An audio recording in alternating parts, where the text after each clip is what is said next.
Ay, grabing hirap ng buhay ngayon. Hindi pa naman ako napasok sa tupad.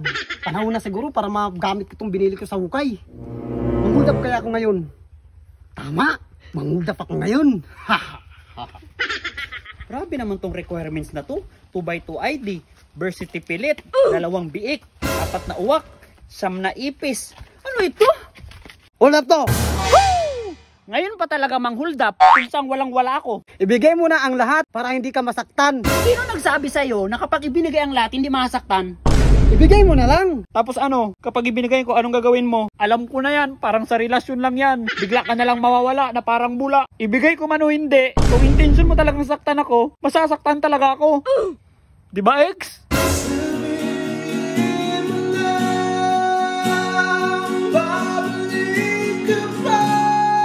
Ibigay mo lang. Promise, hindi kita sasaktan. Ara na po, nangako na siya. Marami na akong narinig na pangako. Yung huling nangako sa akin, 40 days na ngayon. Ako pa tinakot mo ha? Hindi kita tinatakot, baka may natitirang konsensya pa sa'yo. Ang dami mong sinasabi. Ibigay mo lang sa akin yung kailangan ko. Bakit? Masamang mag-explain? Para malaman mo lang yung side ko. Hindi yung ikaw na ngayon nagloko, ako pa yung pinapalabas mong masama sa dulo. Tapos yung mga kaibigan mo, paniwalang paniwala sa'yo. At sa bawat minuto, ako yung nandito. Anong kaibigan ang pinagsasabi mo? Tayong dalawa lang nandito. Tayong dalawa lang? Bakit hindi ko maramdaman? Bakit parang lumalabas pang kabit ako? Ikaw pa rin ang nais ko, damang-dama ng puso ko. Mahirap na. Hoy, wag mo akong dinadamay-damay sa relasyon nyo. Ang gusto ko lang, yung mahalagang bagay sa katawan mo. Mahalaga? Kung may mahalagang parte ba sa katawan ko, yun yung puso ko. Hindi ko naman ito pwedeng ibigay sa'yo eh. Kasi kahit durog na to, siya pa rin yung tinitibok nito.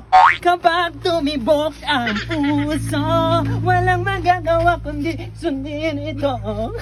Ang kailangan ko, yung pira at ang cellphone mo. Yan lang talaga yung mahalaga sa inyo, no? Yung mga material na bagay. Hindi nyo ba nakikita yung halaga ko? Yawa, kung ano-ano pinagsasabi mo, sabi ng akin na yung pira mo. Wala ka bang pira? Wala nga akong pera. Kaya nag-apply ako sa tupad, hindi ako nakapasa. Kaya kailangan daw nila ng birth certificate. Anong birth certificate?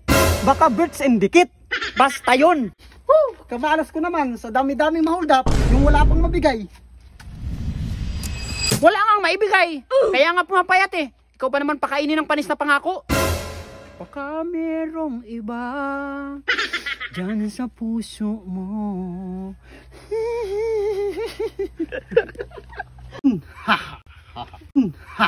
Action.